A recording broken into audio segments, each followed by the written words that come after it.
Hello दोस्तों, नमस्ते। कैसे हो आप? मैं सुरेंद्र कुमार इंदलिया और आप देख रहे हो हमारा YouTube channel science with Surendra. और आज के इस सेशन में अपने बात करेंगे हरित लवक की संरचना और इसके कार्य क्या है। इससे पहले वाले वीडियो में मैंने आपको बताया कि लवक कितने प्रकार के होते हैं।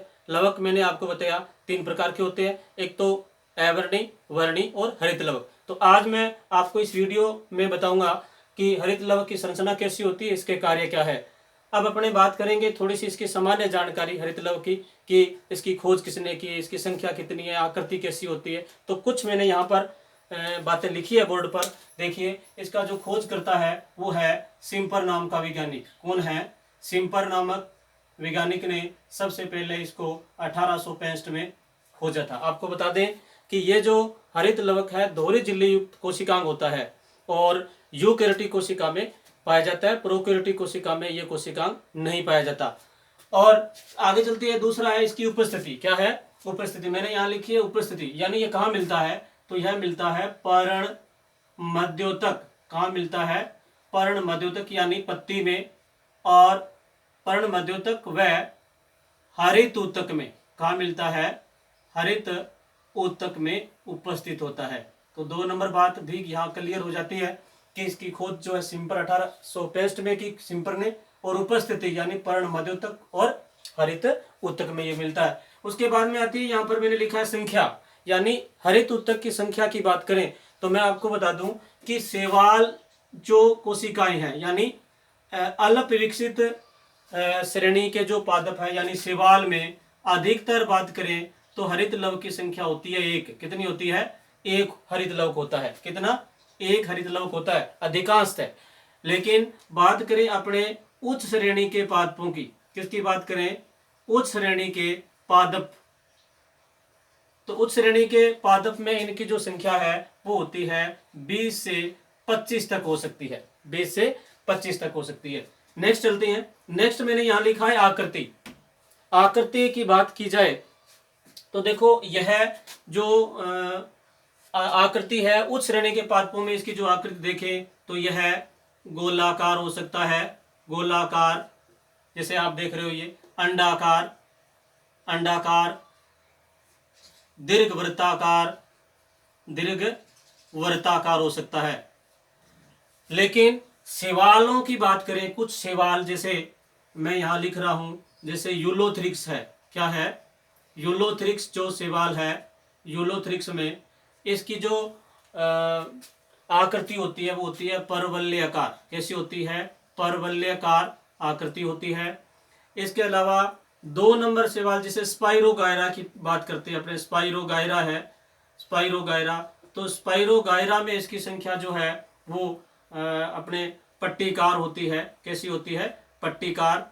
और नेक्स्ट चले क्लेमाइडोमोनास। क्लेमाइडोमोनास, क्लेमाइडोमोनास जो है, इस क्लेमाइडोमोनास में प्याले नुमा संरचना होती है। प्याले नुमा संरचना होती है। तो साथियों, ये आकृति से संबंधित है, यानी अधिकतर अपने उच्च श्रेणी के पादपों के अंदर बात करें तो ये गोलाकार, अंडाकार, दीर्घवृत्ताकार हो सकता है। ये शैवाल में इनकी आकृति भिन्न भिन्न होती है, यानी अपने ऐसे कह सकते हैं कि अलग अलग पौधों में इस हरित लव की जो आकृति है वो अलग अलग या फिर भिन्न भिन्न हो सकती है, होती है। पादप कोशिका का रसोई घर। देखिए, यहाँ पर मैंने लिखा है पादप कोशिका का रसोई घर, आगे लिखा प्रश्न चिन्ह लगा हुआ है। तो यानी इसको क्यों कहते हैं, इसके बारे में मैं आपको बता देता हूं कि हरित लवक जो है यह एक बहुत ही महत्वपूर्ण कोशिकांग है, पादप कोशिका के अंदर पाए जाने वाला, क्योंकि ये प्रकाश का अवशोषण करता है और प्रकाश संश्लेषण की क्रिया में भाग लेता है और पौधे का क्या बनाता है? भोजन बनाता है। तो भोजन बनाने का जो मेन काम है वो इस हरित लवक की उपस्थिति में होता है। बिना हरित लवक की उपस्थिति में जो पादप है वो अपना भोजन नहीं बना सकता। कारण ये है क्योंकि जो पर्णहरित होता है, इसके अंदर पर्णहरिम यानी क्लोरोफिल वर्णक होता है, इसके अलावा कैरोटीनॉइड वर्णक होता है। तो ये क्या करता है? प्रकाश को अवशोषित करता है और सौर ऊर्जा को जो है रासायनिक ऊर्जा में बदलने का कार्य करता है। तो जिससे पौधे को एनर्जी मिलती है, ऊर्जा मिलती है। तो इस कारण पादप कोशिका का इसको रसोई घर भी नाम देते हैं, यानी कहते हैं। नेक्स्ट है इसका रासायनिक संगठन, यानी ये जो अपने हरित लवक है तो इसका जो रासायनिक पदार्थ है, रासायनिक इसका संगठन है वो कैसा होता है। तो रासायनिक संगठन की अपने बात करते हैं तो सबसे पहले बात करते हैं प्रोटीन की बात करें तो इसमें प्रोटीन जो है, प्रोटीन की मात्रा होती है 40 से लेकर के 50% जो है मात्रा इसमें प्रोटीन की होती है। इसके अलावा 2 नंबर अपने वश्य पदार्थों की बात करें तो इसमें फास्फोलिपिड होता है। क्या होता है? फास्फोलिपिड। तो फास्फोलिपिड की बात करें तो इसमें 25% जो है फास्फोलिपिड होता है। इसके अलावा कुछ वर्णक भी होते हैं जैसे केरोटिनॉइड है, केरोटिनॉइड जो वर्णक है तो वर्णक की संख्या भी 6 से लेकर के 10% जो होती है। इसके अलावा इसमें कुछ खनिज लवण भी मिलते हैं। खनिज लवण की बात करें तो खनिज लवण जो है इसमें कॉपर होता है, आयरन होता है, मैग्नीज भी इसके अंदर मिलता है। इसके जीव द्रव्य के अंदर कह सकते हैं, इसका मैट्रिक्स कह सकते हैं। इसके अलावा इसमें डीएनए मिलता है, आरएनए और डीएनए की मात्रा भी प्रेजेंट होती है। तो ये इसका क्या है? रासायनिक संगठन है। तो साथियों मैंने इसकी सामान्य जानकारी आप लोगों को बताई है। इसमें से बहुत ही महत्वपूर्ण प्रश्न बन जाते हैं जो कि परीक्षा की दृष्टि से महत्वपूर्ण होते हैं। अब अपने बात करते हैं इसकी संरचना। इसकी संरचना कैसी होती है? तो देखिए आप लोगों को संरचना के बारे में बताने जा रहे हैं। बोर्ड पर आपके सामने हरित लवक का एक चित्र बनाया गया है। इस चित्र के माध्यम से अपने पढ़ेंगे कि कैसी संरचना होती है। तो ध्यान दें, देखिए इसकी संरचना, यानी यहाँ मैं लिख देता हूँ इसकी संरचना कैसी होती है। इसका कार्य और संरचना दोनों की अपने बात करेंगे। संरचना, इसकी संरचना। तो ध्यान दें, इसकी संरचना में आप देख रहे हो ये बाहर जो 2 झिल्लियां बनी हुई है, जैसे ये मैंने यहाँ पर लिखा है बाहरी झिल्ली। क्या लिखा है? बाहरी झिल्ली। 1 नंबर बाहरी झिल्ली है यहाँ पर, और दूसरी है आंतरिक झिल्ली, यानी ये आंतरिक झिल्ली। बाहरी झिल्ली यानी दोहरी झिल्ली युक्त कोशिकांग है, तो बाहर वाली बाहरी झिल्ली और अंदर वाली क्या है? आंतरिक झिल्ली। अब 3 नंबर देखिए, इन दोनों झिल्लियों के बीच में यहाँ पर मैंने लिखा है परिलवकीय अवकाश। क्या लिखा है? परिलवकीय अवकाश, यानी इन दोनों का जो स्थान है बीच का, उसको अपने परिलवकीय अवकाश कहा जाता है। और ये दोनों जो ये झिल्लियां हैं, बाहरी झिल्ली और आंतरिक झिल्ली है, ये वसा की बनी हुई होती है। और ये जो बाहरी झिल्ली है ये पारगम्य झिल्ली होती है। क्या होती है? पारगम्य। और जबकि आंतरिक झिल्ली जो है वो झिल्ली चयनात्मक पारगम्य होती है। इन दोनों झिल्लियों के बीच में कहीं भी कोई सूक्ष्म छिद्र वगैरह नहीं होते, यानी सूक्ष्म छिद्र नहीं होती। जैसे हमने केंद्रक में हमने पढ़ा था कि सूक्ष्म छिद्र होती है, तो वैसा इसमें कुछ नहीं है। अब अपने बात आती है इसका जो आंतरिक भाग है, इसका जो जिसको अपने मैट्रिक्स आध्यात्री कहते हैं, तो इसका जो आंतरिक आवरण यानी बाहरी आवरण से घिरी जो आंतरिक संरचना है वो 2 भागों के अंदर बंटी हुई है। नंबर 1 अपने पढ़ेंगे, जैसे ग्रेनम, यहाँ पे मैंने लिखा है ग्रेनम है, या फिर ये पूरा का पूरा जो भाग है वो स्ट्रोमा भाग है। तो मैं सबसे पहले आपको यहाँ लिख देता हूँ कि जो इसका मैट्रिक्स है क्या है, इसकी जो आध्यात्री है वो 2 भागों में बंटी होती है। आध्यात्री कितने भागों में? 2 भागों में बंटी होती है। एक तो पढ़ेंगे अपने स्ट्रोमा। क्या पढ़ेंगे? स्ट्रोमा, या फिर जिसको पीठिका कहते हैं। क्या है? पीठिका नाम दिया जाता है, स्ट्रोमा या फिर पीठिका। स्ट्रोमा या पीठिका, यानी ये जो स्ट्रोमा या पीठिका, यानी इसका मैट्रिक्स जो होता है पूरा का पूरा। अब इस मैट्रिक्स में मैं आपको बता दूं मुख्य पदार्थ कौन कौन से होते हैं।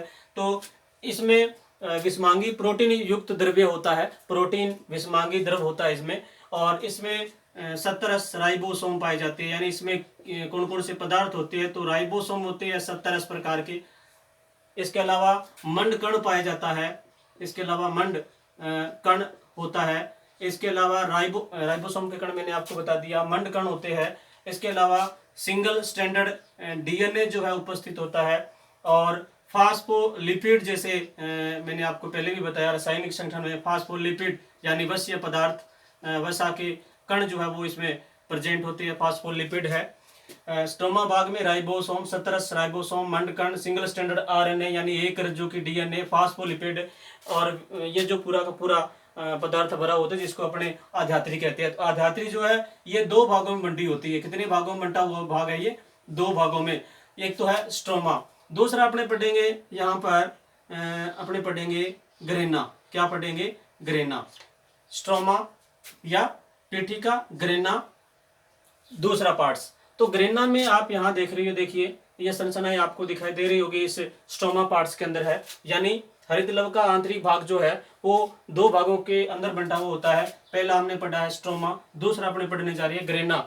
तो ग्रेना जो भाग है, देखिए एक चीज और मैं आपको बता दूं कि ये जो ग्रेना है ये हरित लव के अंदर पाए जाने वाला बहुत ही महत्वपूर्ण कोशिकांग है, क्योंकि इसी भाग के अंदर ही प्रकाशिक क्रिया होती है, प्रकाश की उपस्थिति में क्रिया होती है, इसी के द्वारा ही जो है प्रकाश की क्रिया घटित होती है, इसी के अंदर ही वो वर्णक पाए जाते हैं जो प्रकाश को अवशोषित करने का काम करते हैं। तो इसमें यहाँ पर आप देख रहे हो ग्रेनम, ये क्या है ग्रेनम। ग्रेनम में ये जो पटलिकाएं आप दिखाई दे रही है, जैसे आपको देखने में ऐसा लग रहा है कि एक सिक्के के ऊपर बहुत सारे सिक्के रखे हुए एक चट्टे के रूप में दिखाई दे रहे हैं। तो एक जो चट्टा है, यानी एक सिक्के की मैं बात करूं, यहाँ पर यूं बात कर लेते हैं, जैसे ये है, ये एक सिक्का मान लेते हैं ऐसे। तो ये जो एक सिक्का है ये एक एकल झिल्ली युक्त नलिका तंत्र होता है ये, जिसको अपने हिंदी में कोष तुल्य कहते हैं। क्या कह सकते हैं इसको? कोष तुल्य, कोष तुल्य, या फिर इसको थाइलेकोइड नाम दिया जाता है। क्या कहते हैं?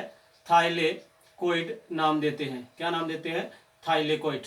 तो ये एक एकल झिल्लीयुक्त नलिकावत तंत्र संरचना होती है जिसको कोष तुल्य थाइलेकोइड कहते हैं। तो ये एक थाइलेकोइड जो है एक के ऊपर, यानी ये बहुत सारे एक चट्टे के रूप में व्यवस्थित होते हैं, और ये पूरा का पूरा एक जो चट्टा है इसको अपने क्या कहते हैं? ग्रेनम कहते हैं।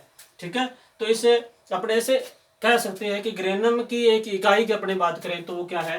थाइलेकोइड है। और थाइलेकोइड की जो आंतरिक झिल्ली होती है वहां पर यहाँ पर इसके अंदर जो है वर्णक उपस्थित होते हैं जो कि क्या करते हैं? प्रकाश को अवशोषित करने का काम करते हैं। तो ये चट्टे के रूप में संरचना क्या है? ग्रेनम।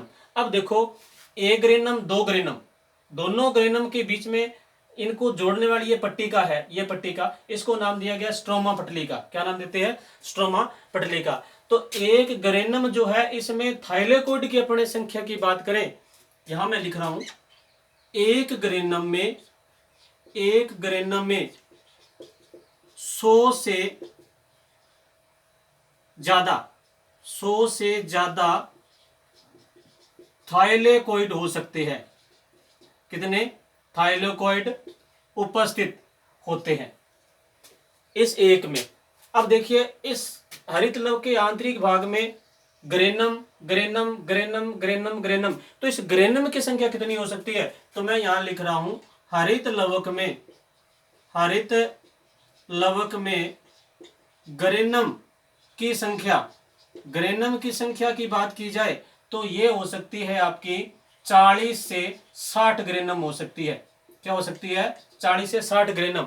अब ये एक से ज्यादा ग्रेनम है तो इसको नाम ग्रेना नहीं देते, सॉरी ग्रेनम नहीं देते, इसको क्या कहते हैं? ग्रेना कहते हैं। आपको मैं बता दूं कि ये जो ग्रेनम शब्द है वो तो है एक वचन। क्या है? एक वचन है। और जो ग्रेना है, यानी मैं यहां लिख देता हूं ग्रेना, जो ग्रेना है ये क्या है? बहुवचन है। क्या है? बहुवचन है। तो ग्रेनम और ग्रेना थोड़ा सा आपको, यानी ये जो बहुत सारे ज्यादा संख्या है तो उसको अपने क्या कहेंगे? ग्रेना कहते हैं। इसलिए दूसरे पार्ट क्या है इसका? दूसरा जो भाग है वो क्या है? ग्रेना है। अब ध्यान दें, हरित लवक में ग्रेनम की संख्या जो कितनी होती है? 40 से 60 तक होती है। कितनी होती है? 40 से 60 तक होती है। अब इसके जो यहाँ मैंने जैसे बताया, इसकी झिल्ली में जो है वो क्या होते हैं? वर्णक पाए जाते हैं। और वर्णक हर इसमें कौन सा वर्णक होता है? पर्ण हरिम वर्णक यानी क्लोरोफिल वर्णक, और इसके अलावा कैरोटीनॉइड जो वर्णक है वो भी उपस्थित होता है, अन्य वर्णक भी इसमें प्रेजेंट होते हैं। तो ये जो वर्णक क्या करते हैं? प्रकाश संश्लेषण का कार्य करते हैं, यानी प्रकाश को अवशोषित करने का कार्य करते हैं। तो ग्रेनम संरचना जो है इसमें, यानी यहां मैं लिख देता हूं, ग्रेना भाग में, ग्रेना में प्रकाशिक अभिक्रिया होती है। कौन सी अभिक्रिया होती है? प्रकाशिक अभिक्रिया संपन्न होती है, यानी शुरू होती है किसमें? ग्रेना में। जबकि मैंने यहाँ पर स्ट्रोमा लिखा, इस स्ट्रोमा भाग में कौन सी क्रिया होती है? अप्रकाशिक अभिक्रिया होती है। कौन सी अभिक्रिया? अप्रकाशिक अभिक्रिया होती है। अब देखो, इस ग्रेना के आसपास में जैसे मैंने आपको मैट्रिक्स बताया, तो इस मैट्रिक्स के अंदर CO2 के स्वांगीकरण हेतु जो एंजाइम्स होते हैं वो इसमें प्रेजेंट होते हैं और प्रोटीन संश्लेषण का काम करते हैं। तो ये इसकी मुख्य रूप से संरचना है। इसमें दो भाग है, आपको बता दिए, स्ट्रोमा और ग्रेना भाग। तो स्ट्रोमा और ग्रेना के बारे में मैंने महत्वपूर्ण जो जानकारी है वो आप लोगों को बता दी है। तो अब अपने पढ़ेंगे आगे इसके कार्य की बात करेंगे। किसकी बात करते हैं? कार्य। ध्यान दें, इसके जो महत्वपूर्ण कार्य है वो क्या है। लास्ट है इसका टॉपिक कार्य। क्या है? कार्य क्या करता है ये। तो सबसे पहला महत्वपूर्ण काम इसका ये है कि ये प्रकाश का अवशोषण करके पौधों के लिए भोजन बनाने का काम करता है। यानी पादपों में प्रकाश संश्लेषण द्वारा, प्रकाश संश्लेषण से भोजन बनाता है। क्या बनाता है? भोजन बनाता है, भोजन बनाने का काम करता है। दूसरा कार्य इसका ये है कि इसका जो वातावरण से, यानी पर्यावरण से या वातावरण से CO2 ग्रहण करता है तथा O2 बाहर छोड़ता है। O2 बाहर छोड़ता है, यानी CO2 ग्रहण करता है और O2 को बाहर छोड़ता है। इसके अलावा जैसे मैं आपको बताऊं कि हरित लवक है या परऑक्सीसोम है या माइटोकॉन्ड्रिया है, ये तीनों श्वसन के लिए बहुत ही जरूरी है। तो श्वसन हेतु हरित लवक, परऑक्सीसोम व माइटोकॉन्ड्रिया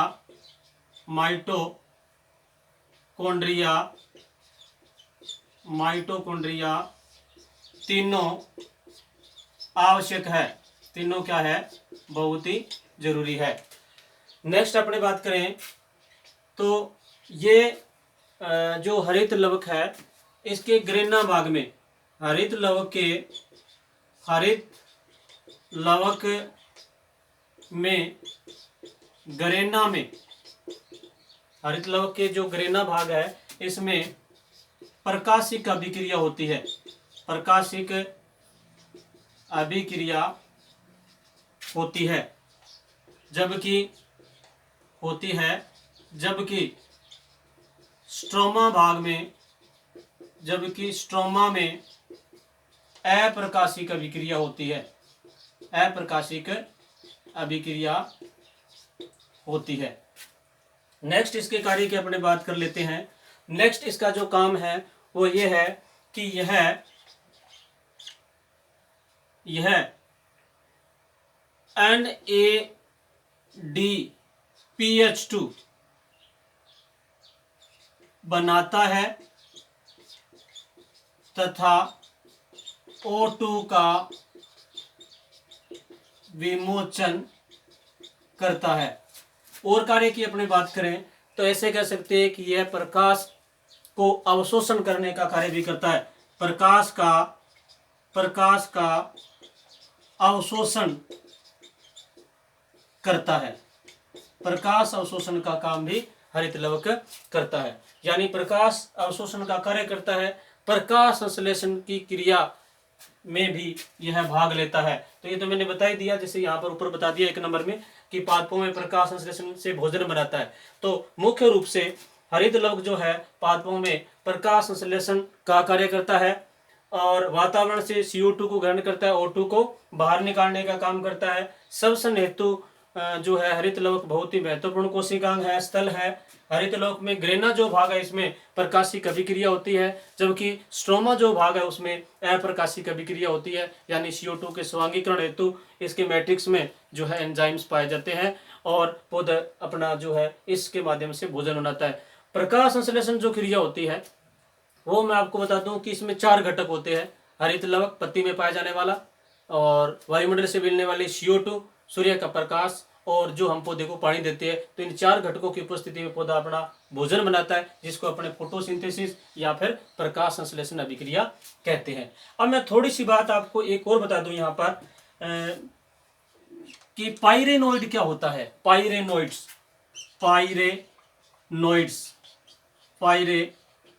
क्या होता है। पाइरेनोइड्स मैं वैसे आपको बता देता हूं। पाइरेनोइड्स क्या होता है यानी जैसे कुछ शैवाल है या सिलेजिनेला या एंथोसिरोसिस जो पादप है, उसमें हरित लवक के अंदर ही, हरित लवक के अंदर प्रोटीन से बनी हुई कुछ संरचनाएं मिलती है जिसको पायरेनोइड्स कहते हैं। तो यहाँ मैंने लिखा नहीं है, मैंने आपको बता दिया, एक बार और रिपीट कर देता हूँ। कुछ शैवाल एंथोसिरोस और सिलेजिनेला पादपों में पायरेनोइड एक प्रोटीन से बनी हुई संरचना होती है जो कि हरित लवक के अंदर स्थित होती है। तो साथियों, मैंने आपको हरित लवक को कम शब्दों में समझाने का, इसकी कार्य को बताने का, इसकी संरचना को बताने का प्रयास किया है। ये वीडियो आपको कैसा लगा कमेंट करके ज़रूर बताएं, और मेरा जो ये चैनल है इसको ज़्यादा से ज़्यादा आप लाइक और शेयर करने का कष्ट करें। इसी के साथ जय हिंद, जय भारत।